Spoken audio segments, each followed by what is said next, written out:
Pozdrav ljudi, dobrodošli u novu epizodu Kompasa. U današnjoj epizodi ćemo pokazati kako napraviti lezi s ostavljanjem iz koraka. Znači pokazali smo kako napraviti vježbu lezi, sad ćemo to malo unaprijediti, radili smo to za sjedi, sad ćemo to napraviti za lezi da pokažemo koji su ti nekakvi jednostavnih par koraka kroz koje to možete naučiti svog psa. Uživajte u nastavku videa. Za prvi korak, ono što je bitno, kao što smo radili za sjedi, samo ćemo napraviti taj dio i pokazati taj dio psu gdje se mi odvajamo od njega. Znači, hodat ćemo, pas će nam ići uz nogu, u jednom trenutku ćemo izdati zapovjed lezi ili već koju god si izaberete, samo ćemo izaći ispred psa i vratiti se pored psa. Naravno, koristit ćemo zato sve za učenje psa, hranu kao i uvijek, tako da, evo, pokazat ćemo kako to izgleda. Uz nogu, sjedi, uz nogu, lezi. Znači, izađete ispred psa, vratite se, sjedi. Odlično. I to je kraj. Znači, to je prvi korak. Nakon što ste napravili taj prvi korak, to naravno ćete vježbati i napraviti više puta. Kad pas savlada taj dio, onda idete sljedeći korak. Sljedeći korak je to isto, samo što ćemo otići od psa na korak unazad. Znači, sve isto. Izdajemo zapovjed lezi, izlazimo ispred psa, odlazimo korak unazad, vraćamo se pored psa i onda ide nagrada. Uz nogu, sjedi, uz nogu, lezi. Ne. Evo ga, znači ovo, dobro je da se ovo dogodilo, znači ako vam se ovo dogodi, da se pas ustao, znači samo ga vratite u ležeći i odradite vježbu do kraja. Lezi. Sjedi. Bravo, cura. I tu je kraj vježbe. Znači, otišli smo jedan korak i to je to. Ono što je dobro u tome, šta bi trebalo raditi, je da imate povodac uvijek u ruci. Zašto? Ako vam se pas ustane, da ne može vam pobjeći. Možemo pokazati taj dio isto. Samo da imate i taj korak. Uz nogu. Lezi. Lezi. Ako treba ponoviti, lezi. Povodac mi je u ruci. Sjedi. Bravo, cura. To je to.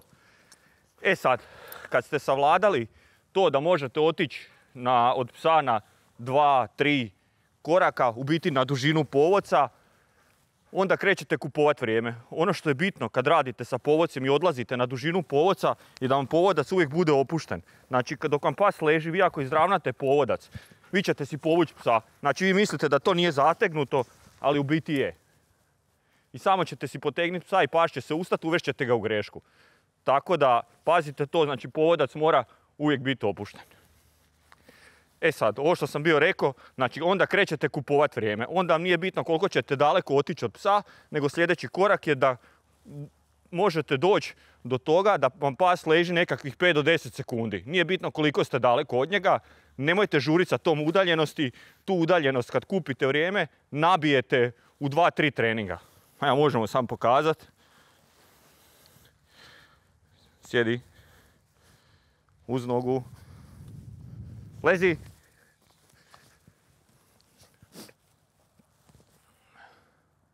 Znači, stojite, ako treba ponovite lezi. Znači, slobodno ponovite. Nije greška ponoviti. Učimo psa, pokazujemo psu. Lezi. Bravo, lezi. Znači, samo kupujete vrijeme. Naravno, ako se pas ustane, opet ponovite lezi i vratite se, opet kupujete vrijeme. Vratite se pored psa. Sjedi. Bravo, cura. I to je to. Kad ste to savladali, kad imate to nekako vrijeme koje pas može, samo nemojte sad ovoliko dugo koliko sam ja. Znači, krenite sa 5 sekundi. Dovoljno je da vam pas leži 5 sekundi. Nemojte pokušavati predugačko, jer će se pas ustati, uvodite ga u grešku, morate ga onda opet vraćati u lezi i samo si komplicirate. Znači, malo pomalo 5 sekundi, pa 7, ne mora to biti točno, ja to sad govorim otprilike, ali bitno je samo da ne pretjerate ni sa vremenom, ni sa udaljenosti, nego idete korak po korak. Na kraju, kad dođete do toga, uz nogu, sjedi, uz nogu, lezi, lezi. Ne, ponovo ćemo.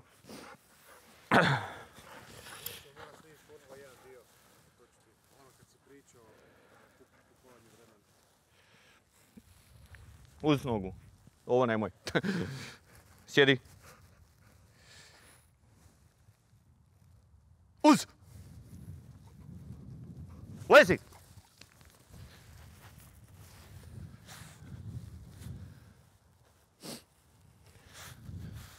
Znači kasnije kad dođete do tog možete ići koliko hoćete, biti koliko hoćete, pa će ostati ležat. Ali kažem, nemojte žurit, nemojte preskakat korake, jer neće biti dobro, sam ćete se odužiti proces. Znači vi onda možete lezi, pa opet možete otići. Uvijek pogledavajte psa preko ramena dok trenirate da vidite ako se ustao. Lezi. Ponovite opet pa znaš šta znači lezi.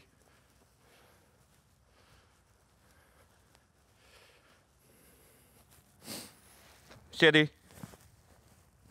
Bravo, cura. Kao što ste vidjeli, nije to ništa komplicirano. Ima sad tu puno sitnica, puno detalja na kojima se može raditi. Ali kažem, to su onak sitnice i detalje. Vi možete inzistirati na tom. Vidjeli ste sad kad sam radio sastav da je neka znala leći malo ukos. Ali kažem, vi opet to možete onda izravnavati. Možete raditi na brzini koliko brzo će leći.